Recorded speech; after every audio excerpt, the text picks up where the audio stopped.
Bienvenue à tous, je le redis pour les nouveaux arrivants. Dans le cadre du lancement donc, de cette version 6.0 du MCMA qui consiste en une refonte de l'ergonomie du logiciel, de l'application. Je vais peut-être, avant de démarrer sur les propos introductifs relatifs à la genèse et aux différents objectifs poursuivis par l'application MCMA, laisser la parole aux représentants du membre du groupement de commande qui a coordonné et qui suit les développements et la maintenance du MCMA.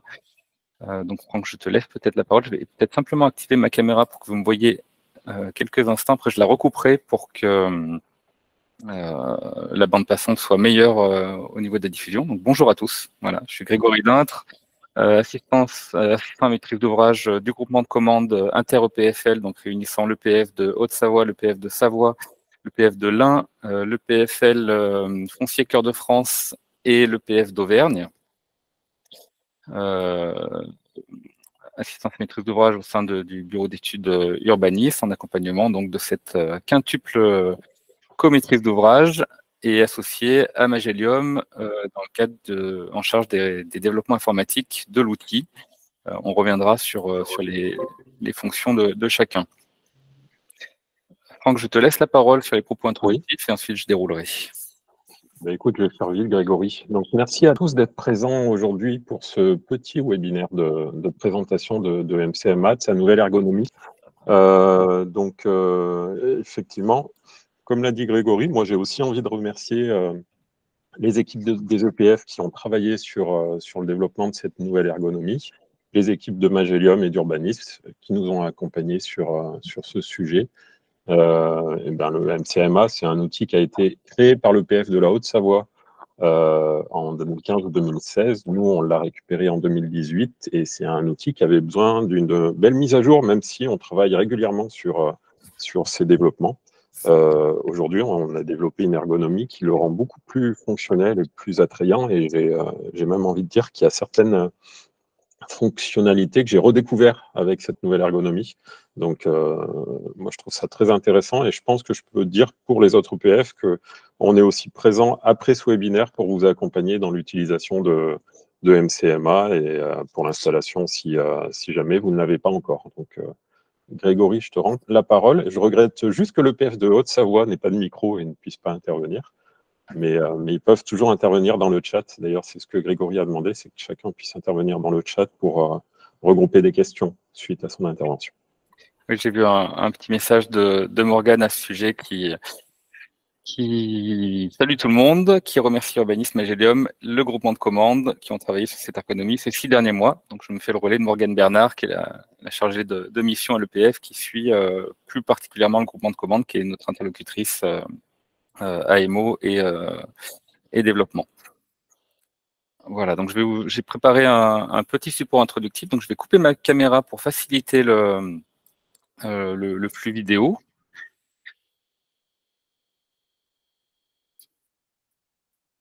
Voilà, donc d'ores et déjà quelques consignes pour la participation à ce webinaire.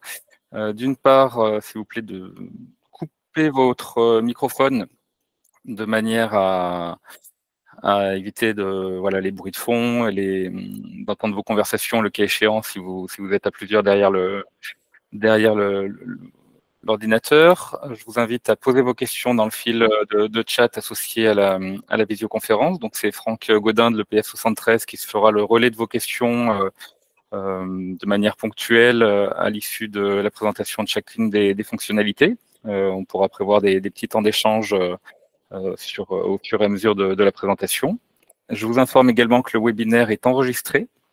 Donc, les modalités de rediffusion seront déterminées par le groupement ultérieurement. Il est possible qu'on s'appuie sur cette présentation, notamment pour constituer un tutoriel vidéo de l'application. Ça viendra probablement sur les semestres à venir. Pour rappel, donc les membres du groupement sont l'EPF de l'Ain, de l'Auvergne sur 3 départements, Foncier Cœur de France sur 5 départements aujourd'hui, partiels puisque tous les EPCI de ces départements ne sont pas adhérents à l'EPF, l'EPF de Savoie et l'EPF de Haute-Savoie. Et on est vraiment ravis de vous accueillir pour cette présentation. Donc, je fais un petit retour historique, même si Franck l'a initié. Donc, en 2015, pour mémoire, le MCMA est né d'une commande d'une triple maîtrise d'ouvrage EPFL 74, Conseil départemental de Haute-Savoie et DDT de Haute-Savoie, avec la volonté de développer un outil au service de l'action foncière en Haute-Savoie initialement. Avec un peu moins d'un an de développement. La première version du MCMA a été déployée donc sur la Haute-Savoie en 2016. Progressivement, les autres EPFL que j'ai cités précédemment ont rejoint l'aventure. On constitue un groupement de commandes en 2020 de manière à mutualiser les développements de l'outil et s'assurer d'avoir un outil qui réponde à l'ensemble des besoins identifiés par les différents chargés de mission, opérateurs et intervenants sur les questions foncières au sein des collectivités publiques qui sont adhérentes aux différents EPFL. Et aujourd'hui, enfin depuis 2023, un chantier de refonte de l'ergonomie qui était un petit peu vieillissante depuis 2015 avec une esthétique un peu datée, des bibliothèques qui méritaient d'être mises à jour. Et c'est ce que l'on va vous présenter après un peu plus de 6 mois de développement, plusieurs ateliers utilisateurs et un développement rythmé, suivi par la maîtrise d'ouvrage au sein de 9 étapes de développement. Simplement pour rappel, donc Magelium est la société informatique en charge des développements et de la maintenance depuis l'origine, et Urbanis, que je représente aujourd'hui, en charge de l'assistance et maîtrise d'ouvrage sur le volet expertise fonctionnelle.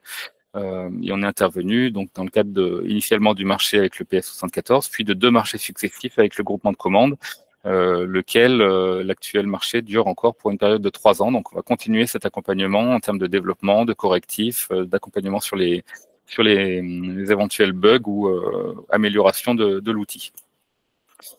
Vos interlocuteurs, vous les retrouverez dans la présentation qui sera probablement diffusée. Donc Morgane Bernard au sein de l'EPF 74, Franck Gaudin qui a pris la parole au sein de l'EPF Savoie, Baptiste Jameau pour l'EPF de l'Ain, Ekaterina Conchina sur l'EPFL interdépartemental Foncier Cœur de France, et puis Julien Bonnet sur l'EPF Auvergne. Les objectifs initiaux du MCMA consistaient à mettre à la disposition des collectivités en un seul lieu, dans une application agrégée, l'ensemble des données sur la thématique foncière. Donc, on va reparcourir l'application sur l'ensemble des thématiques. Vous allez voir qu'on intègre l'ensemble des fichiers fonciers, de la matrice cadastrale, les données DVF, l'ensemble des PLU numérisés, tout ce qui est périmètre de protection, risque, servitude, construction, etc. Donc, on a vraiment une base d'informations de consultation importante, lesquelles sont croisées dans un système de requêtes. La volonté, c'était également de sécuriser l'accès à ces données pour vis-à-vis des politiques de protection des données personnelles. Donc, l'application est conforme RGPD avec toutes les déclarations CNIL nécessaires et les hébergements sont sécurisés et assurés, notamment en maintenance par la société Magelium. La volonté, c'était d'avoir un outil simple, accessible, facilitant l'action foncière. Donc aujourd'hui, on est dans une étape nouvelle qui vient renforcer cette volonté de facilité ergonomique. L'idée, c'est d'avoir une expérience homme-machine qui soit la plus intuitive possible, bien qu'on soit sur un outil expert, avec beaucoup de données, beaucoup de capacités de croisement. L'objectif, c'était d'avoir une version modernisée, encore plus facile que l'ancienne. C'est vraiment l'ambition. Et l'objectif final, c'est de favoriser la mise en œuvre des stratégies foncières moyennant le recours à ces données, avec une dimension projet. Vous allez voir, aujourd'hui, on a une nouvelle interface qui met en avant cette dimension projet, avec la capacité de suivre plus facilement des ensembles de parcelles ou des secteurs de projets périmètre opérationnel. À qui s'adresse le MCMA? Donc, il est porté par les EPFL, on l'a vu, lesquels s'appuient sur les différentes fonctionnalités, notamment en matière de suivi de périmètre de veille d'intervention foncière, de mise en œuvre des plans d'action foncière. Il s'adresse également aux EPCI, voire pour sur certains territoires, aux communes qui ont des accès également. puisqu'elles pilotent leur stratégie foncière au service d'une politique de l'habitat, politique économique, environnementale. Donc, on est vraiment sur un outil à destination des usagers chargés de mission des collectivités. L'État, la DDT, a des usages multiples de l'outil à travers voilà, des besoins d'observation, des besoins même d'aménagement ou d'acquisition. Hein. Je pense notamment à l'EPF de Haute-Savoie qui est délégataire de droit de préemption urbain sur les communes déficitaires carencées SRU et qui s'appuie sur l'outil pour établir des prix de comparaison, notamment dans ces recherches d'acquisition et de foncier. Et puis les départements également peuvent être associés selon des applications MCMA, selon les territoires, en termes d'agrégation de connaissances. Alors je vois un message par rapport à des personnes qui sont en salle d'attente. Apparemment, il y a 11 personnes, je n'avais pas vu. Désolé. Donc là. Bienvenue à 2 autres personnes. Bienvenue aux 13 personnes qui viennent de nous rejoindre un petit peu tardivement. Je viens de voir vos demandes d'intégration. Voilà, je vais essayer d'être vigilant sur les prochaines demandes d'entrée. Voilà, donc la version 6.0, l'objectif c'était vraiment de la rendre accessible à tous, à des publics qui ne sont pas forcément formés au SIG et pas forcément à l'aise avec les outils cartographiques, avec une interface homme-machine, encore une fois, améliorée, et c'est l'objet de la présentation qui va suivre. Un passage en mode projet avec les fonctionnalités mes parcelles, mes secteurs que l'on va évoquer plus en détail, une facilité de navigation et de consultation de données, et puis des requêtes que l'on a souhaité simplifier, ou en tout cas mieux organiser dans les formulaires de requêtage. Voilà, quelques mots pour finir, même si je pense avoir déjà évoqué ces questions. La consultation de l'ensemble des données, l'identification de parcelles qui peuvent correspondre à des stratégies mises en œuvre. Hein, c'est vraiment le propre, notamment de la fonctionnalité gisement, qui va permettre d'identifier, de sélectionner des parcelles qui correspondent à votre propre prisme d'intervention et d'action. Le suivi, avec cette nouvelle dimension que vous retrouverez dans mon espace, qui va permettre de suivre dans le temps, notamment les périmètres opérationnels ou de veille foncière, des éléments de stratégie, et puis une facilité d'export sur des données à intégrer dans vos propres systèmes d'observation, vos propres tableaux de bord, et également la faculté de partager. Donc on est sur une dimension également collaborative de l'outil, avec la capacité de se partager des groupes de parcelles favoris ou des secteurs de suivi. Donc aujourd'hui, avant de rentrer dans le cœur de la présentation, la version 6.00 est donc lancée normalement sur vos logiciels, enfin sur vos liens de connexion MCMA, sur chacun de vos périmètres d'intervention. Vous avez la version dite de production qui a été déployée ce matin. On a déjà identifié quelques correctifs qui seront rapidement traités à la suite du webinaire. Voilà, on tenait à ne pas fragiliser, le cas échéant, le système en place. C'est pour ça qu'on a reporté certains correctifs. Et puis prochainement, donc une version mise à jour. Au fur et à mesure des développements, on s'est interrogé sur des fonctionnalités qui manquaient, qui étaient défaillantes ou nécessaires d'intégrer.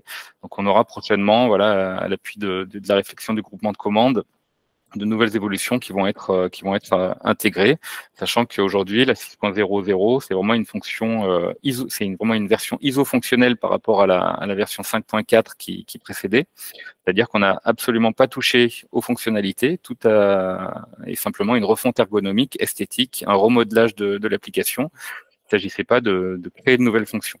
Donc on est vraiment sur purement une version ISO fonctionnelle, comme le dit Magelium. Même fonctionnalité, simplement présentée différemment.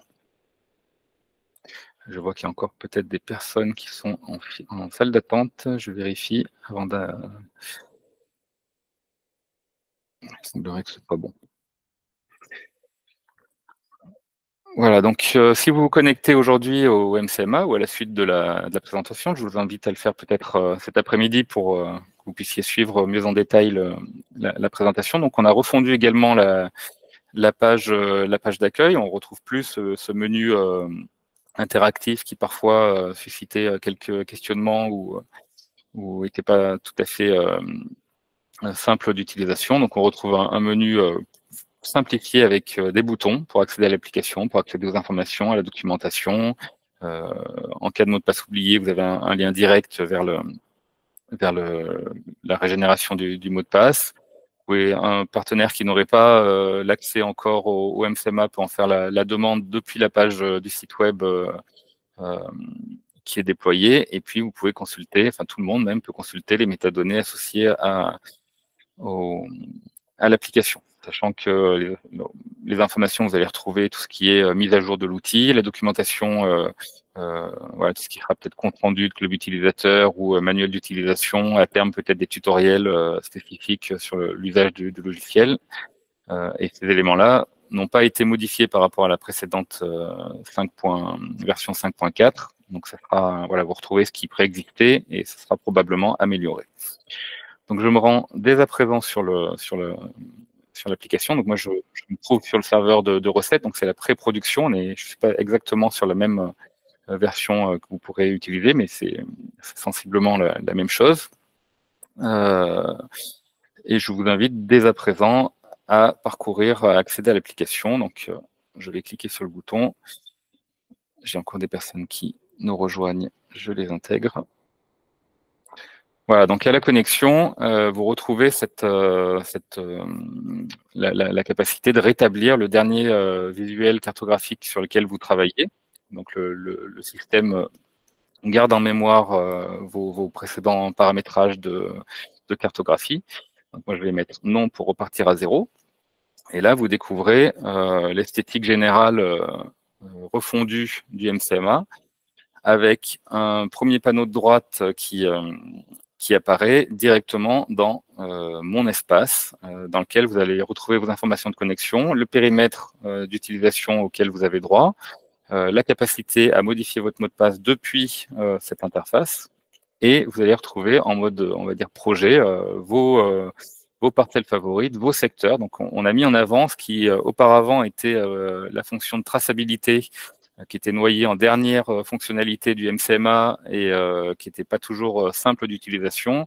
Là, l'effort esthétique, il va essentiellement concerner cette fonctionnalité qui est rebasculée dans ce qu'on a appelé Mon espace, donc qui est un onglet à part entière dédié au suivi de vos parcelles, dédié au suivi de vos secteurs de projet et d'intervention. On le parcourra tout à l'heure de manière générale. Ce volet peut être replié, ce qui n'était pas forcément le cas précédemment. Si vous voulez travailler sur une interface cartographique en mode visionneuse, vous avez tout à fait la possibilité de le faire.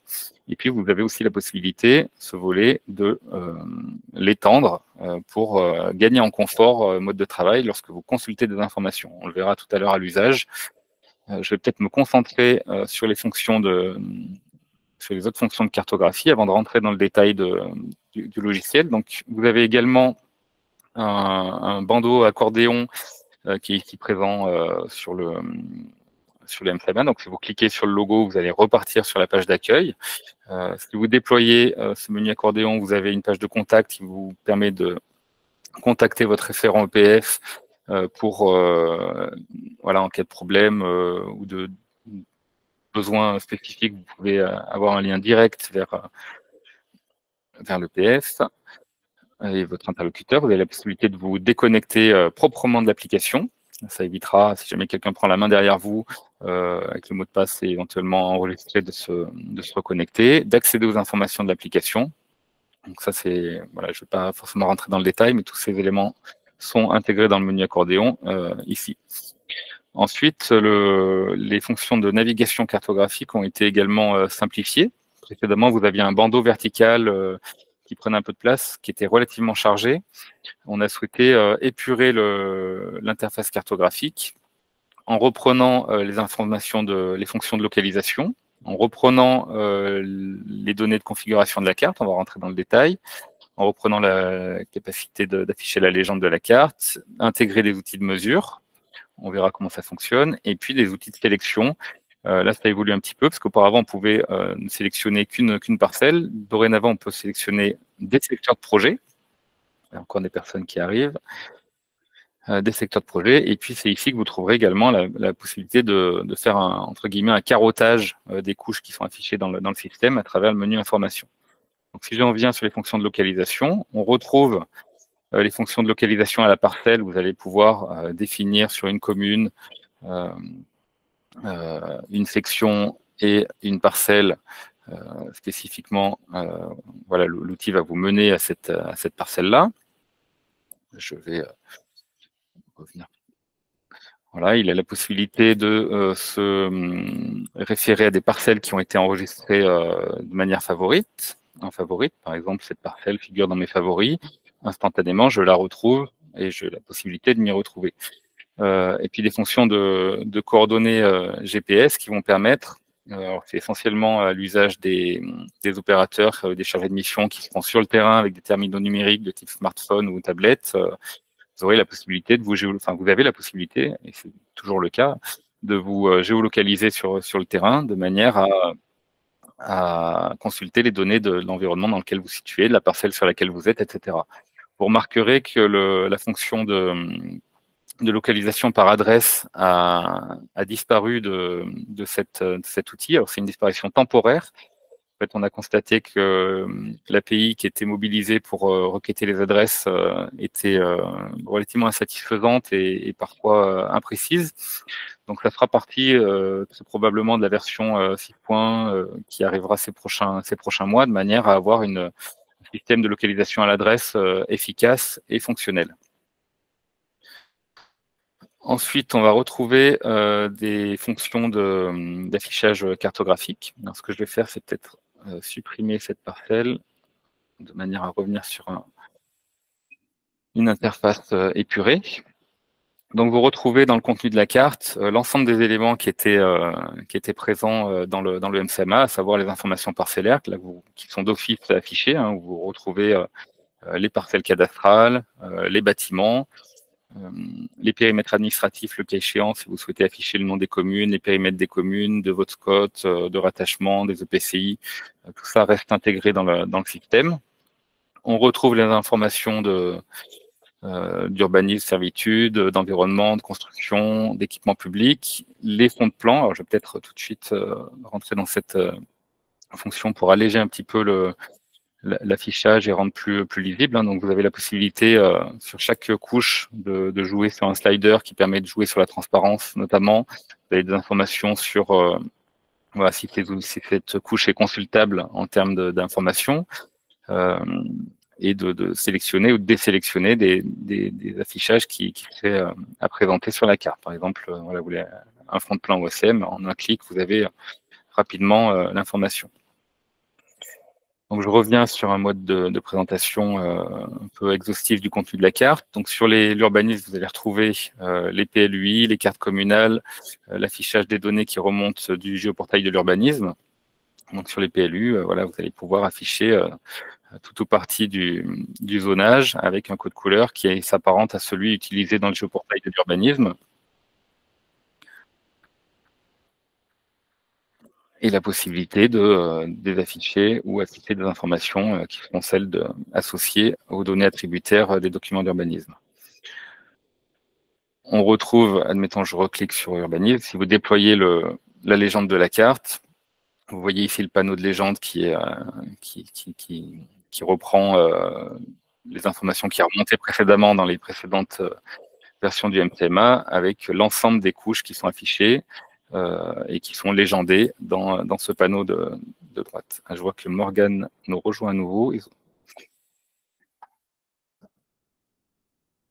Voilà, je poursuis sur ce contrôle des couches en allégeant peut-être un peu l'information. Les servitudes également, vous allez retrouver toutes les servitudes de passage, d'alignement, d'abord de voisinage, de classement et de production selon la terminologie et la codification usuelle des servitudes.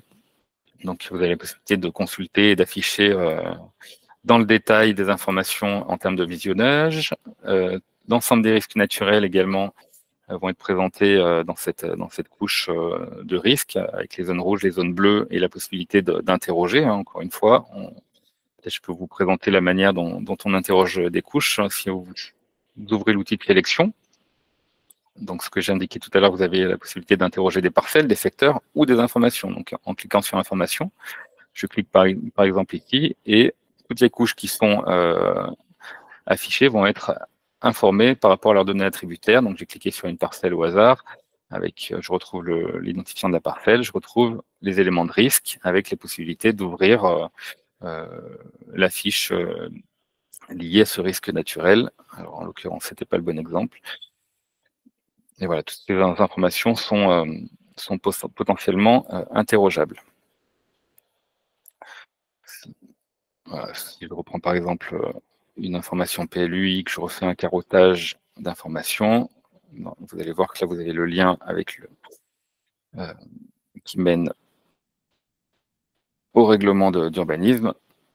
Vous avez la possibilité de télécharger directement le règlement de zonage ou d'accéder directement au géoportail de l'urbanisme depuis sur le même cadrage que celui sur lequel vous étiez au sein du MCMA. Voilà, on retrouve d'autres informations relatives à l'environnement, à l'agriculture. J'ai encore des personnes qui arrivent. Sur les données environnementales, arrêté de protection de biotope, Natura 2000, les SNIEF, les zones humides. Tous ces éléments-là peuvent être affichés directement sur la carte, le cas échéant. Si je me rends au bord du lac, voilà, on voit ici les couches qui s'affichent au fur et à mesure. Sur Natura 2000, on a quelques aplats de couleurs qui peuvent être également interrogeables par carottage, comme je vous l'ai indiqué précédemment. On retrouve des informations relatives aux parcelles qui sont déclarées d'appellation d'origine contrôlée. Alors, je vois une première question. Franck, je te laisse peut-être intervenir. Oui, merci Grégory. Donc, je relais une question de Monsieur Jackie Gavard qui nous demande s'il peut changer l'affichage des parcelles sélectionnées. Donc, Grégory, je ne sais pas si tu veux que je te laisse répondre. Oui, alors au niveau du parcellaire, on peut simplement jouer sur, admettons que je zoome sur le fond de plan pour afficher les parcelles. On peut jouer sur la transparence des parcelles, mais on ne peut pas effectivement changer la coloration des contours, si c'est la question. C'est la question, effectivement. Oui, c'est MCMA, c'est une sorte de SIG simplifié, donc on ne retrouve pas toutes les fonctionnalités d'un SIG, sinon on aurait un outil vraiment très complexe. L'idée, c'est de vous mettre facilement à disposition beaucoup de données foncières et associées au foncier et à l'urbanisme. Je relais également la question de Karine Dora, qui nous parlait de ses difficultés à exploiter le menu de la carte. Et aujourd'hui, les données s'affichent uniquement dans une fenêtre qui a une dimension limitée. Alors, pour lui répondre, disons qu'on a plus de 200 données dans le menu de la carte, donc c'était difficile de trouver une solution pour tout afficher en même temps. Donc, on a fait un choix délibéré d'avoir une fenêtre figée et avec un menu déroulant pour pouvoir naviguer dans cette fenêtre. Donc, je continue le parcours rapide des informations. On retrouve donc les données relatives aux parcellaires, au registre parcellaire agricole, aux données des parcelles concernées par une appellation d'origine contrôlée. Sur les constructions aménagements, on va pouvoir afficher notamment les permis de construire, les anciens sites pollués ou industriels qui remontent des bases de données BASIAS Basol. Et par exemple, là, on voit la couche permis. Donc, également, il est possible de l'interroger en cliquant sur information. On va pouvoir connaître précisément voilà, le numéro du permis, la nature du projet, les locaux, le nombre de surfaces créées, le nombre de logements éventuellement créés, le cas échéant quand on est sur des permis logements. Donc, ces informations sont intégrées dans le système. On retrouve également des informations relatives aux logements sociaux, donc qui remontent de la base RPLS détail. Vous avez la possibilité de consulter des programmes spécifiques de la même manière par la fonction d'information. la localisation des QPV, notamment des activités de la population. Je vois que Franck, tu reprends la main pour intervenir. Une question peut-être? Oui, tu n'es pas obligé de me donner la main tout de suite, mais c'est pour relayer une question sur l'actualisation des données. Et cette actualisation dépend de chaque EPFL et de chaque territoire de compétences. Donc, pour exemple, en Savoie, nous actualisons les données à minima une fois par an. Les PLU sont actualisés 4 fois dans l'année. Les données sur les transactions, les données TVF sont actualisées 2 fois par an. Et toutes les autres données, à minima, une fois par an, en fonction, bien sûr, de la mise à jour de ces données par les prestataires qui nous les fournissent. Voilà, je vais enchaîner par rapport à la présentation, parce qu'il faut qu'on tienne la montre. Je n'ai pas le temps de présenter toutes les données qui sont intégrées, mais on retrouve donc, vous aurez le loisir de parcourir la visionneuse qui est au final minime dans l'usage que l'on imagine et que l'on souhaite du MCMA, à savoir plutôt orienté sur l'action foncière et le suivi de vos stratégies foncières. Donc là, on est vraiment en mode consultation. On verra les différentes passerelles que l'on peut faire avec ces informations. Donc j'ai évoqué l'affichage de légende de la carte. Les outils de mesure aujourd'hui sont affichés de cette manière avec une mesure de distance et une mesure d'air. Admettons que vous souhaitez mesurer ce linéaire. Voilà, vous avez précisément l'information en termes de distance en mètres. Vous souhaitez connaître la taille de cet îlot. Vous avez la possibilité d'établir un polygone assez rapide pour mesurer en hectares si vous êtes sur une emprise supérieure à 1 hectare, ou en mètres carrés si vous êtes sur des emprises inférieures, ici 1176 mètres carrés. J'en viens donc aux outils de sélection et aux outils de parcelle qui vont être liés aux informations qui vont s'afficher dans le panneau de droite. Donc, pour les personnes qui nous ont rejoints au fur et à mesure de la présentation, je rappelle ce volet latéral droit qui nous permet d'accéder aux fonctionnalités essentielles du MCMA, à savoir mon espace et cette double entrée en mode projet, mes parcelles favorites, mes secteurs, dans lesquels on rentrera dans le détail par la suite. La fonctionnalité de transaction qui permet de requêter les mutations DVF en croisant différents critères d'occupation et de destination. Et puis le gisement foncier qui permet de sélectionner un ensemble de parcelles qui répond à des filtres. Donc sur voilà, j'en reste pour l'instant à de la consultation. Sur la parcelle, si je clique sur une parcelle, vous allez voir apparaître un nouvel onglet dans cet espace qui auparavant était tout le temps présent. C'était la fameuse information parcelle. Là, l'information parcelle ne s'affiche que si on clique sur la carte ou qu'on sélectionne une parcelle dans ses secteurs de favoris. Donc on retrouve à la parcelle donc l'identifiant de la parcelle concernée, la possibilité de switcher l'affichage et les calculs, l'interrogation des données à l'échelle de l'unité foncière. Donc là, j'ai cliqué sur unité foncière, tout est recalculé sur cette emprise qui est affichée en faux-monnaie orangée sur la carte. Donc, je reviens sur un affichage parcelle. Et vous retrouvez des sous-menus par onglet qui vous permet de naviguer dans les propriétés.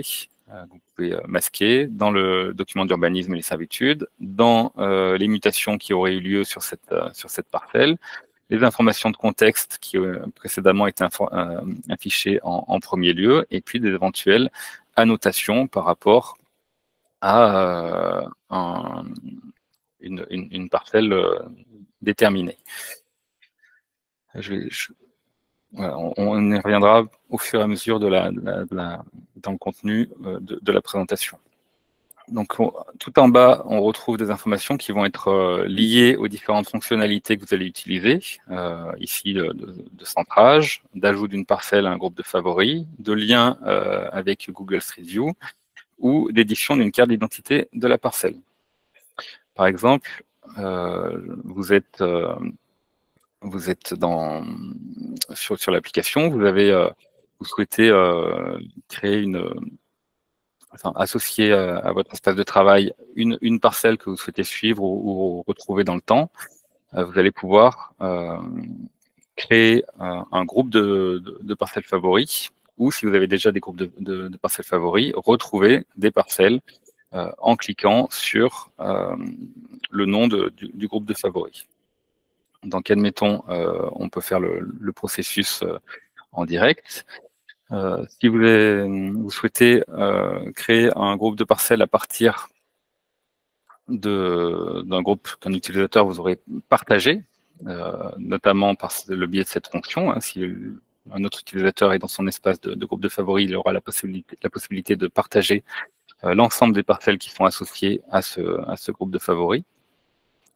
Vous avez la possibilité de créer un groupe de favoris à partir d'une sélection de parcelles, à partir d'un périmètre libre ou à partir des résultats de requêtes de gisement. Donc, par exemple, vous souhaitez créer un nouveau groupe à partir d'un ensemble de parcelles, par exemple sur cet îlot. Vous allez pouvoir cliquer sur la carte.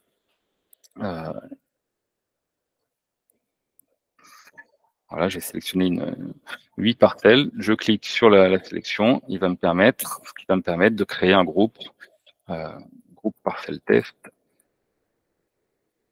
Et très facilement retrouver ce groupe ici, l'ouvrir et retrouver toutes les parcelles. Donc, si vous cliquez sur une parcelle en question, vous allez pouvoir rafficher la fiche d'identité parcelle que l'on vient d'évoquer très brièvement tout à l'heure, avec l'ensemble des informations qui seront associées en termes de propriété, de distribution des locaux, de statut d'occupation, de compte de propriété, de statut de propriété. Dans cette interface, vous avez la possibilité d'exporter des relevés de propriété à la parcelle ou d'exporter des relevés de propriété pour les comptes de propriétaires communal qui sont ici indiqués. Alors, on le fera peut-être tout à l'heure sur une parcelle de statut public pour éviter d'avoir des informations privées et confidentielles qui s'affichent. Donc, je reviens sur les parcelles favorites. On a créé un groupe de parcelles favorites. On a la possibilité de le renommer, si vous le souhaitez, de le supprimer, s'il ne vous plaît pas ou convient pas, de le partager à un autre utilisateur. En copiant cette clé de partage, vous allez pouvoir envoyer à un autre utilisateur, collaborateur, donc il retrouvera ce groupe de parcelles avec l'ensemble des parcelles associées. Vous avez la possibilité d'ajouter ou de supprimer des parcelles sur ce groupe. Donc, admettons que je me relocalise sur le groupe de parcelles dans cette fonction. Si je veux voir plus spécifiquement cette parcelle-là, j'ai une fonction de zoom qui me permet de zoomer sur la 57 et au clic, donc encore une fois, la possibilité d'ouvrir la fiche associée à la parcelle.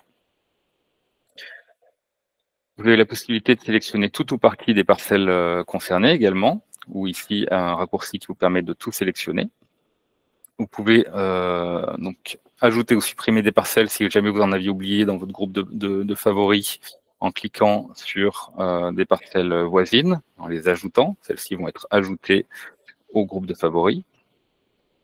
Vous avez la possibilité sur tout ou partie de ce groupe de favoris d'exporter au format CSV les informations relatives aux parcelles. Donc si je clique sur Export CSV, vous voyez la petite moulinette, il m'ouvre un fichier CSV avec l'ensemble des données attributaires associées à la parcelle, donc qui correspond à l'ensemble des informations qui figurent dans la fiche parcelle. Les informations relatives au PLU, distance aux équipements, la superficie, la distance liée à l'autoroute, notamment en distance temps, l'année de construction, le nom du compte de propriétaire, les adresses, toutes les informations qui sont associées et intégrées dans le système à la parcelle. Donc là, vous avez la possibilité donc d'exporter au format CSV sur un lot de parcelles, d'exporter une carte d'identité qui va permettre d'agréger, enfin de générer à la volée sur un ensemble de parcelles. Par exemple, là, si je prends 3 des parcelles concernées, je clique sur CIP carte d'identité parcelle, vous avez le moteur du logiciel qui va générer un PDF agrégeant l'ensemble des informations qui figuraient précédemment dans les fiches parcelles unitaires. Donc, je vais le laisser un petit peu tourner. Et enfin, vous avez la possibilité d'exporter aussi sur les parcelles sélectionnées. Donc là, j'en ai 3. un relevé de compte des propriétaires de manière agrégée. Donc, si vous travaillez sur un ensemble de parcelles, assez facilement, vous allez sortir des états de propriété avec la liste des propriétaires et les informations des fichiers fonciers qui sont associés, ainsi que les dépendances associées aux biens en propriété. Donc là, je suis passé peut-être un peu rapidement sur cette fonctionnalité. Je ne sais pas si ça appelle des questions dans l'assemblée. Auquel cas je peux dérouler. Bon, il est encore en train de générer un petit peu. C'est un petit peu long dans la mesure où il y a plus d'une parcelle. Il n'y a pas de questions, Grégory, pour l'instant. Il n'y a pas de questions. Donc, on retrouve les fiches d'identité des 3 parcelles concernées avec, vous le connaissez sans doute pour les usagers réguliers du MCMA, ça n'a pas évolué d'un point de vue graphique. On retrouve le contenu des informations, probablement à terme, que ce soit les graphiques, que ce soit la présentation des exports. Il est probable qu'il y ait une démarche d'amélioration également sur ce volet-là. C'est vrai que dans l'ergonomie, c'était une demande formulée par les membres du groupement d'améliorer les bibliothèques relatives aux graphiques qui sont un petit peu datées. Ça viendra probablement dans un temps futur. Ça rentrait pas forcément dans l'économie du développement en cours. Et voilà, c'est des éléments d'ergonomie, d'esthétique en tout cas que l'on a en tête et qui pourraient être améliorés prochainement. Grégory ? Oui. Alors, plusieurs choses. Il y a des personnes en salle d'attente, a priori. Deuxième chose, on me demande si on peut créer un groupe en tapant les numéros de parcelles. Je te laisserai répondre. Et troisième chose, on nous demande s'il est possible d'identifier les entreprises présentes sur une zone d'activité. Donc, on peut identifier les propriétaires, mais pas les entreprises installées sur ces zones d'activité. Comme on n'a pas non plus les coordonnées des locataires des biens lorsqu'ils sont loués. Non, tout à fait. Ouais. On est vraiment sur les données de la matrice cadastrale, donc on n'a pas d'informations relatives aux entreprises. C'est vraiment les propriétaires qui sont interrogés via les fichiers fonciers. Sur la capacité à créer un groupe de parcelles, sur la sélection d'identification de référence de parcelles, alors c'est pas à proprement parler possible. Après, vous avez la possibilité de faire une requête de localisation, par exemple, sur une parcelle. Hein, si je prends la parcelle sur laquelle j'étais tout à l'heure, je m'y rends, voilà, sur celle-ci. Admettons que vous êtes sur la fiche parcelle, vous allez avoir la possibilité de l'associer à un groupe de favoris. Donc, par ce biais, soit vous avez déjà créé votre groupe de favoris, auquel cas c'est par là que vous allez pouvoir la rajouter, soit vous allez dans mon espace créer un groupe un nouveau groupe, et vous allez pouvoir, donc une fois que vous êtes localisé, lancer une sélection autour de cette parcelle. Par exemple, si vous l'avez recherché, donc vous avez ici la 0012, vous voulez associer la 36, oui, la 101, pardon, la 103, la 35, 34. Vous allez pouvoir donc créer ce groupe par cet intermédiaire. Autre question, Grégory. Est-il possible d'afficher toutes les parcelles d'un propriétaire sur le département? Alors, sur le département, je ne crois pas. Sur la commune, oui. C'est-à-dire que si vous êtes sur admettons, je suis sur la parcelle AB12, vous affichez la liste des copropriétaires, donc vous retrouvez ici l'ensemble des propriétaires. Admettons que je clique sur un partenaire parapublic, donc qui est la Samcoda, qui est un bailleur social. Le logiciel va générer un état de propriété associé à ce compte de propriétaire sur la commune. Voilà, donc là, on va voir sur le compte de la Samcoda, compte communal, l'ensemble des propriétés de ce bailleur public, bailleur social, présent sur la commune d'Annecy. Charge à vous de reconstituer ces informations. Et en tout cas, vous avez un état de sortie là qui fait 20 pages de l'ensemble des lots de propriétés associés à ce bailleur social. Autre question, Grégory, qui vient de Romain Deveau. Alors, je ne sais pas dans quel département il est. il nous demande quelle est notre définition des zones d'activité. 74, ok. Donc 74, je pourrais pas lui dire ce qu'il en est des zones d'activité enregistrées dans MCMA. Sur la Savoie, les zones d'activité sont celles référencées par la DDT de Savoie. Donc ça correspond pas exactement aux zones qui sont de la compétence des EPCI. C'est une définition plus large. Pour la question des friches économiques, je pourrais répondre pour la Savoie, mais je ne crois pas qu'il y ait de friches enregistrées en Haute-Savoie. Sur la Savoie, on a mis en place un observatoire des friches. Donc, pour le coup, toutes les friches identifiées dans l'observatoire sont sur MCM. Ouais, sur les autres départements, je ne crois pas que ce soit encore le cas. Sur les zones d'activité, alors le mieux, ce serait que une réponse de Morgane. D'avoir une réponse de Morgane, tout à fait, ou de la DDT qui transmet les données. Voilà, c'est Morgane qui répond dans le chat. En Haute-Savoie, c'est la DDT qui identifie les zones d'activité au regard du zonage PLU, effectivement.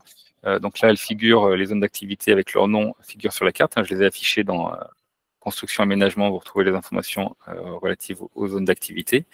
Si vous cliquez sur information, par exemple sur la zone des îles, vous allez avoir des informations qui remontent dans le système avec un lien vers la fiche, donc source DDT 2019, effectivement, qui permet de connaître plus précisément l'état des zones d'activité identifiées par la préfecture, par les services de l'État.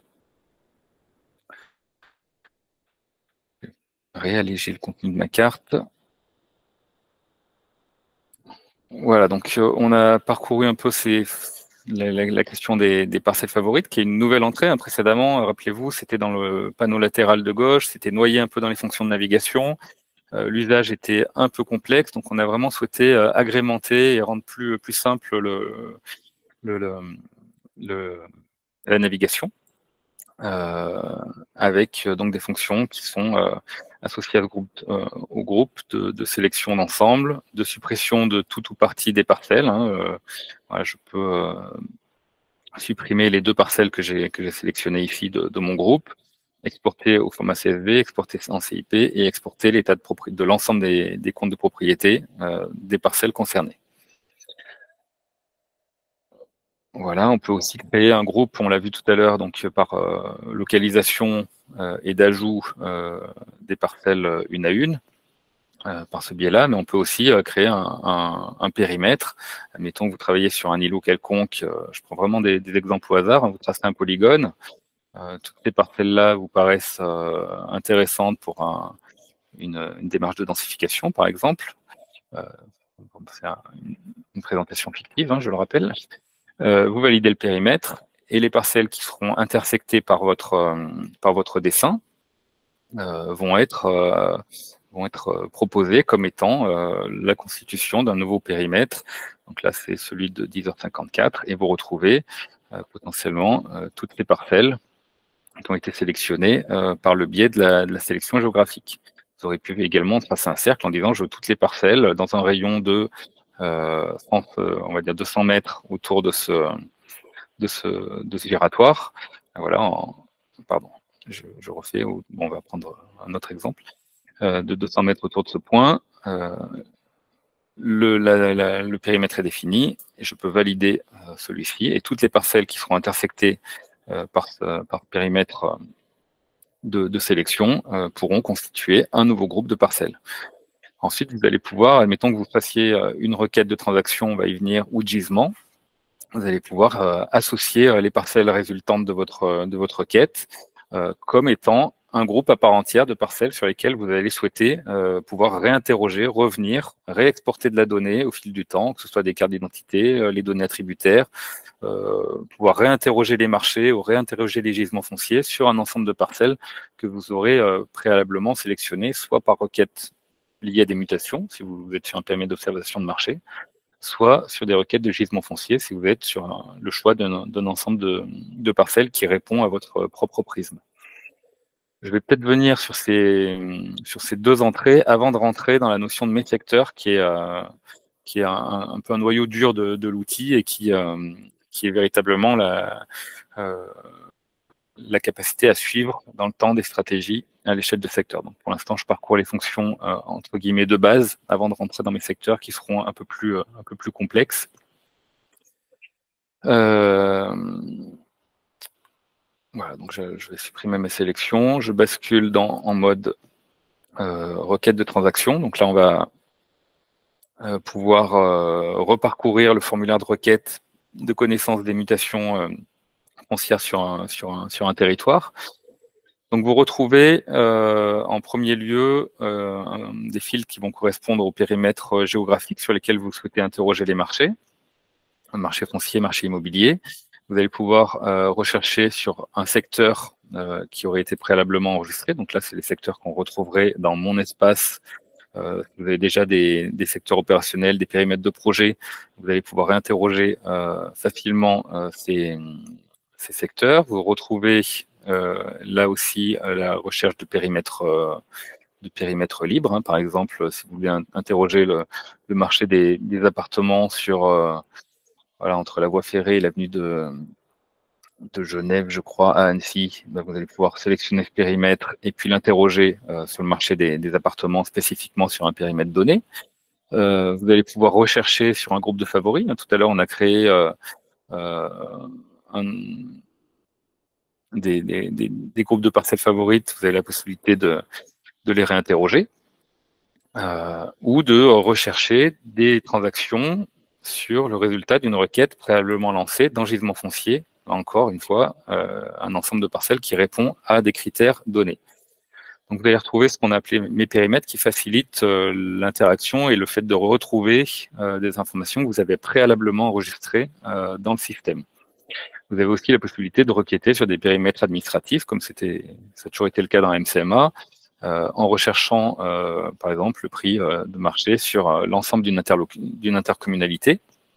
Admettons, voilà, je vais être gourmand, on va rester sur le Grand Annecy. Vous cherchez à interroger le marché des appartements anciens sur le Grand Annecy. Assez rapidement, vous allez pouvoir définir une requête sur un pas de temps donné, lancer la recherche. Vous allez voir que le système répond généralement plutôt bien. La recherche est en cours. J'ai été particulièrement gourmand dans cette...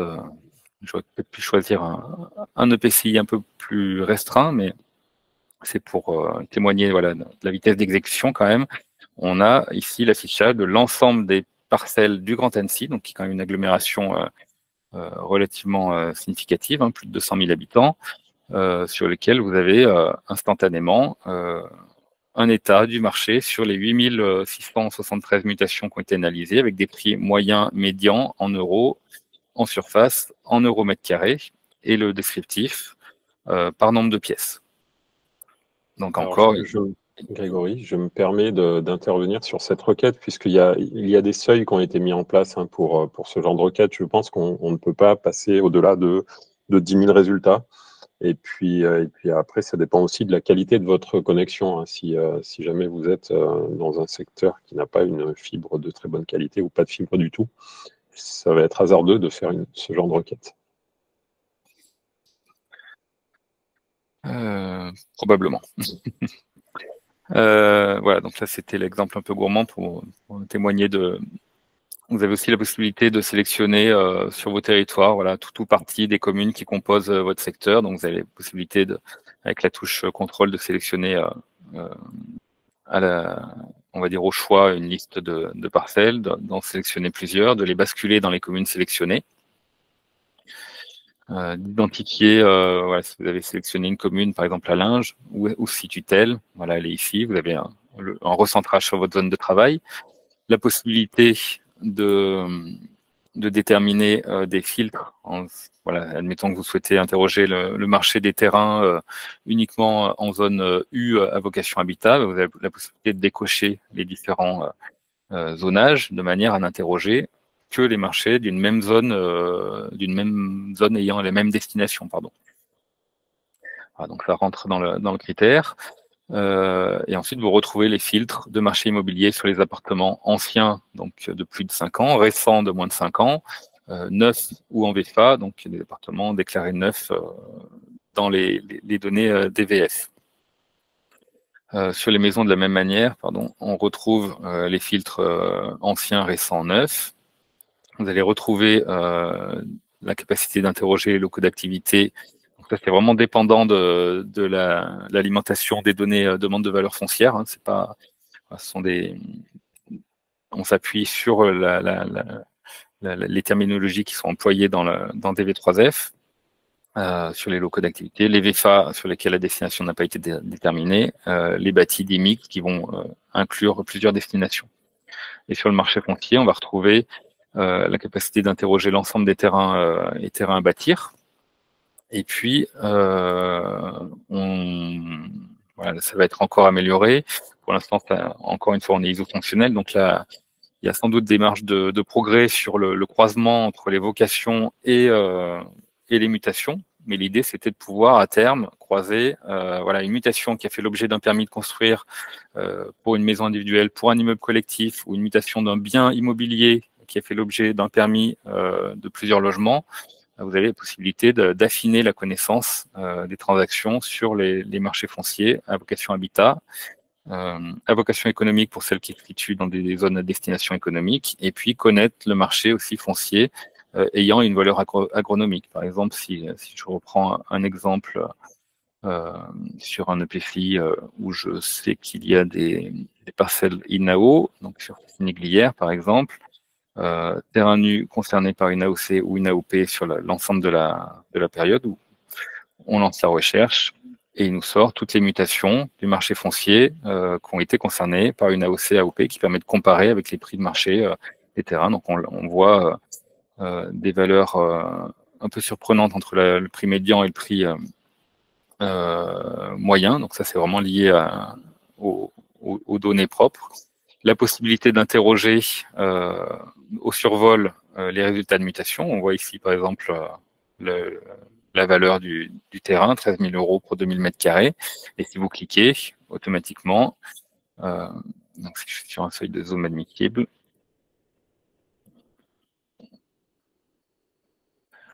normalement, ça devrait... Pourquoi il ne sélectionne pas? Voilà, la possibilité d'interroger plus spécifiquement la parcelle concernée. Si vous voulez remonter dans la mutation, là vous voyez le détail de la mutation et les données de contexte associées à cette parcelle.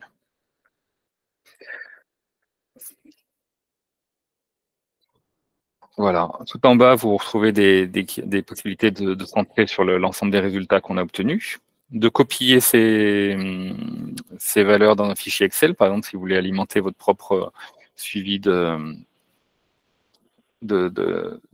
suivi des marchés fonciers dans le cadre de votre observatoire, assez facilement, d'année en année, vous allez pouvoir identifier, voilà, copier le tableau qui émane du MCMA. Et puis là, sur les données relatives au terrain, vous avez la liste de toutes les parcelles concernées.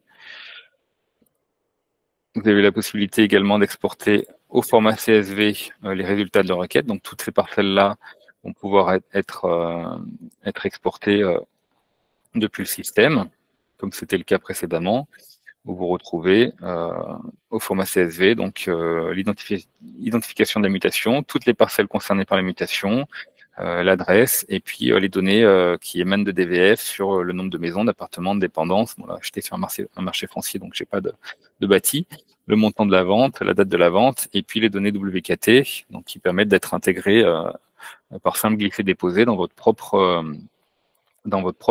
FIG, le cas échéant.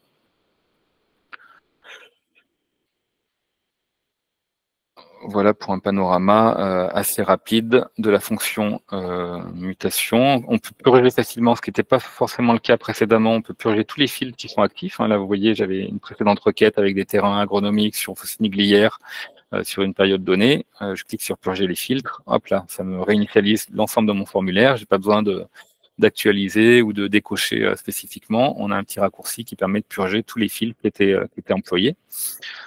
Et d'effacer, le cas échéant, le résultat de votre requête. Si vous voulez en relancer une, vous avez la possibilité, voilà, par l'effacement, de repartir à zéro au niveau de votre affichage.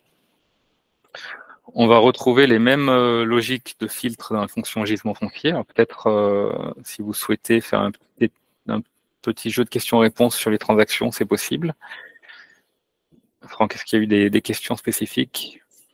Non, je n'ai pas de questions, mais il suffit que tu dises question pour que... Voilà. Est-ce que cet outil peut être exploité dans le département de l'Ain? Eh bien oui, contrairement au département du Rhône, l'EPF de l'Ain s'est doté de MCMA, et donc a priori tout le département de l'Ain est couvert par MCMA.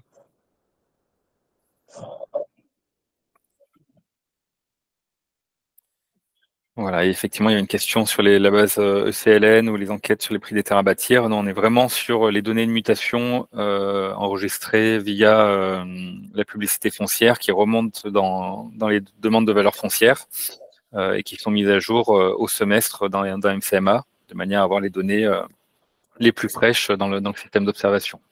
D'ailleurs, je me demandais si les données détaillées de ces enquêtes ECLN et sur le prix des terrains à bâtir étaient diffusées par l'État. Non. Oui, non. Okay. A priori, non, sauf si la DDT a une des DDT présentes a un autre son de cloche, mais il ne me semble pas qu'on puisse accéder dans le détail aux résultats de l'enquête ECLN. Et il y a des personnes en salle d'attente. Alors, je ne les vois pas. Effectivement, il y a des personnes. Il y en a 2.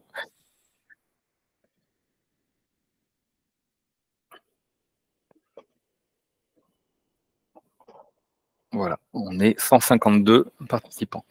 Donc, je reprends sur la fonction de gisement foncier.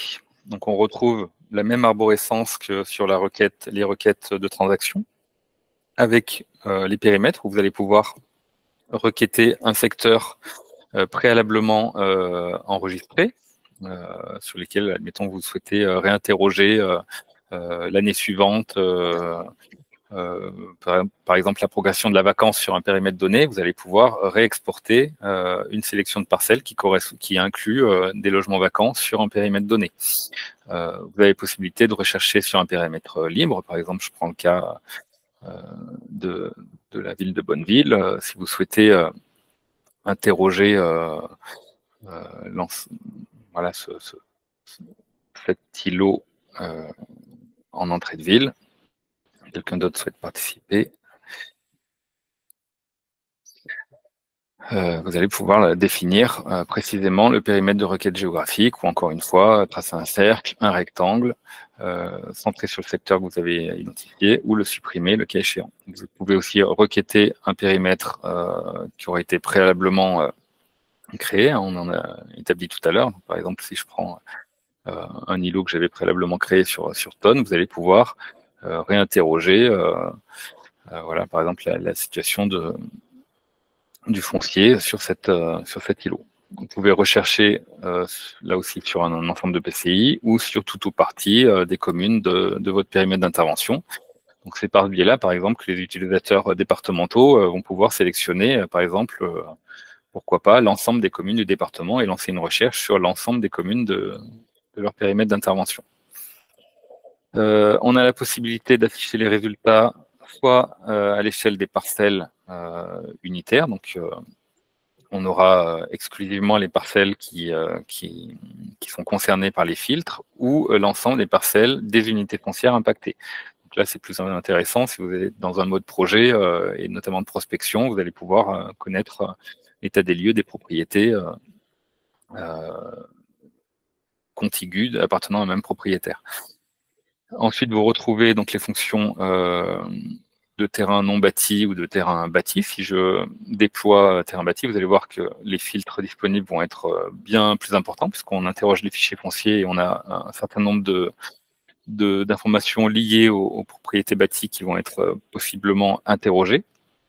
Mais au préalable, vous avez la possibilité, là aussi, de définir le zonage du PLU dans lequel vous souhaitez établir votre recherche. Admettons que voilà, vous êtes, je vais reprendre un secteur un périmètre libre, par exemple sur la commune de Bonneville. Alors, je dessine vraiment au hasard un périmètre. Quelqu'un nous rejoint. Sur ce secteur-là, vous allez pouvoir, par exemple, interroger d'une part la qualité du propriétaire, vous souhaitez connaître toutes les parcelles publiques du périmètre. Donc, si je prends tous les propriétaires publics, vous allez prendre la liste de l'ensemble des propriétaires ici présents. Si vous sélectionnez commune, vous allez pouvoir identifier toutes les propriétés bâties appartenant à la commune. Si je lance la requête, sans autre filtre, voilà, s'affiche en bleu. Alors là, j'ai encore le zonage qui s'affiche, je peux le supprimer. S'affiche en bleu le résultat de ma requête.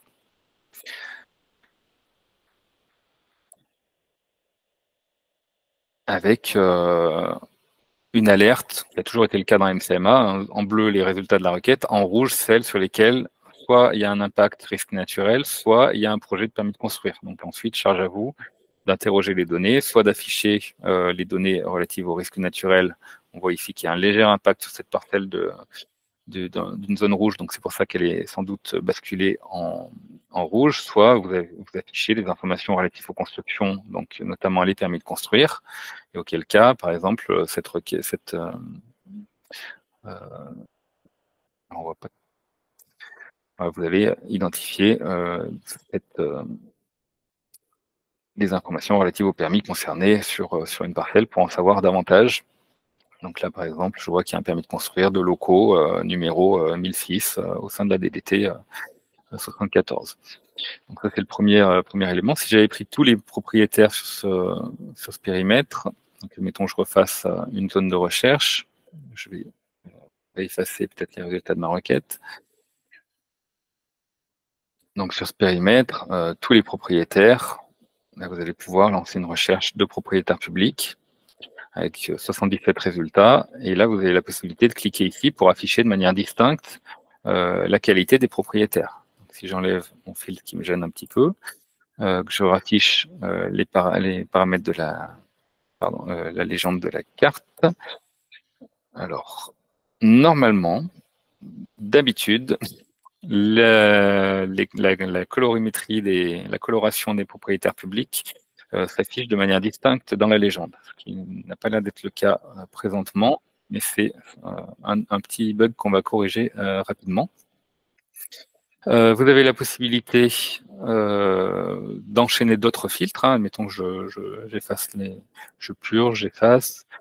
Admettons que je reste sur les terrains bâtis. Vous pouvez interroger les copropriétés. Donc, par exemple, sur une commune, voilà, si on va changer peut-être de territoire, commune d'Albi, je lance une recherche sur toutes les copropriétés. Vous allez voir toutes les parcelles en copropriété de cette commune. Vous pouvez ensuite jouer sur le nombre de comptes de propriété au sein de la commune. Par exemple, vous voulez agir que sur les petites copropriétés, mais voilà, vous allez pouvoir définir un seuil en dessous de 20 pour identifier les parcelles correspondantes. Vous pouvez enchaîner.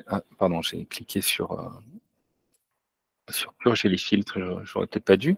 Je continue. Donc, sur les filtres, on retrouve le pourcentage de propriétaires occupants. Et vous pouvez enchaîner voilà, copropriété et part de propriétaires occupants et à l'inverse, part de propriétaires bailleurs, selon le curseur que vous choisissez. Des éléments sur la densité en termes d'occupation des sols, en termes d'emprise au sol. Donc, le système calcule en valeur de référence par rapport à l'emprise au sol et à l'occupation du sol qui est relative sur les unités foncières de la même zone du PLU. Donc ça va faire l'objet aussi de légères améliorations, parce que on a un correctif en cours sur ces notions de densité. Vous pouvez aussi définir de manière unitaire la question de densité. Encore une fois, là, c'est pas tout à fait opérationnel et ça viendra très prochainement.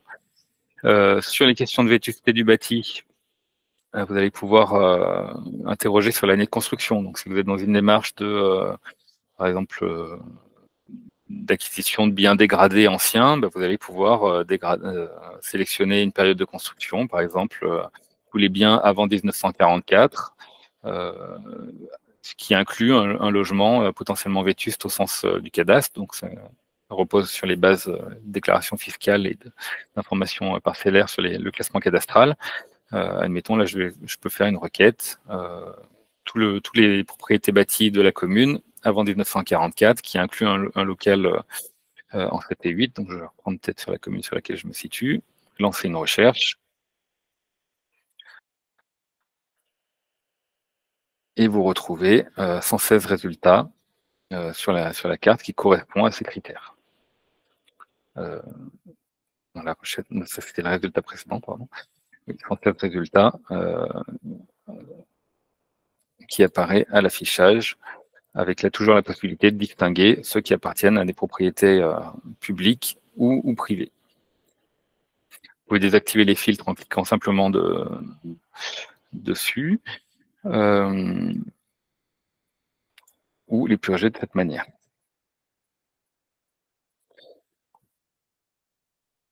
Voilà, si je raffiche tous les fils possibles, encore une fois, on retrouve, comme c'était le cas précédemment, une capacité d'interroger des parcelles qui accueillent des commerces, des locaux tertiaires, secondaires, des bureaux au sens du cadastre, d'interroger la présence ou non de logements vacants en fonction de la durée de l'ancienneté de la vacance. Donc là, on s'appuie encore une fois sur la source des fichiers fonciers, sous réserve effectivement de vérification terrain, et on sait que ce sont des sources qui ont le mérite d'exister, mais qui méritent d'être croisées avec le terrain pour en connaître davantage l'essence. Mais admettons, si vous êtes sur un périmètre de projet en lien, par exemple, avec un projet Petite Ville de demain ou autre, ici, par exemple, sur Faverges, vous allez pouvoir lancer une requête un peu plus précise en sélectionnant un périmètre libre, par exemple, qui va correspondre à votre périmètre d'intervention ou d'ORT ou de PVD ou d'intervention de réhabilitation. Et sur cette emprise-là, lancer une requête de l'ensemble des logements vacants depuis plus de 2 ans, par exemple. Et le système va vous donner un résultat, voilà, avec une localisation des parcelles concernées, 15 résultats affichés. On peut voir si certains propriétaires publics sont concernés, ce qui a l'air d'être le cas ici. Et toujours, on retrouve cette fonction de centrage sur le résultat de la requête, d'export au format CSV de l'ensemble des parcelles concernées, et de purge des filtres, voire de suppression des résultats de la requête. Voilà, donc ça a relativement, au final, peu évolué dans le fonctionnement, hormis l'arborescence et le remodelage des périmètres géographiques par rapport aux versions 5 qui préexistaient. On reste sur le même fonctionnement, et on est vraiment isofonctionnel, à la fois sur les gisements, à la fois sur les transactions. Voilà, là j'ai lancé une requête qui est en cours. On peut peut-être revenir dans mon espace et se dire comment ce résultat de requête peut être intégré dans mes secteurs ou parcelles favorites. On va voir ici, par exemple, on avait vu tout à l'heure dans créer nouveau groupe, vous avez eu la possibilité de créer un groupe à partir d'un résultat de requête, soit gisement, soit transaction. Donc si je prends gisement, voilà, j'ai 15 parcelles disponibles. Et je peux le renommer à ma guise, logement vacant, 2 ans, Faverges,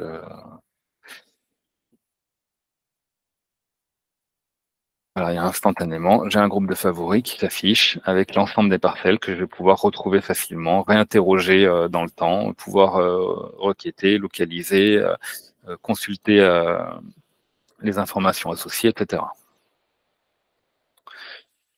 Et on en vient donc à l'autre fonctionnalité de mon espace, qui est mes secteurs, avec la possibilité, là aussi, de créer un secteur à partir d'un groupe de favoris. Donc, j'ai préalablement généré mes parcelles favorites. Je vais pouvoir ici rechercher ces parcelles qui ont été considérées comme favorites, constituent une entrée pour le suivi opérationnel d'une stratégie d'acquisition, par exemple, ou de veille foncière. Ben, je vais pouvoir créer le secteur à partir de ce groupe, éventuellement lui donner un nom différent ou reprendre son nom, peu importe, et générer un secteur que j'aurais préalablement nommé. Il est en train de charger, de créer le groupe. Voilà, donc à la création, soit je peux continuer d'autres créations, soit je poursuis directement vers la fiche associée au secteur. Et là, on va rentrer dans une nouvelle dimension.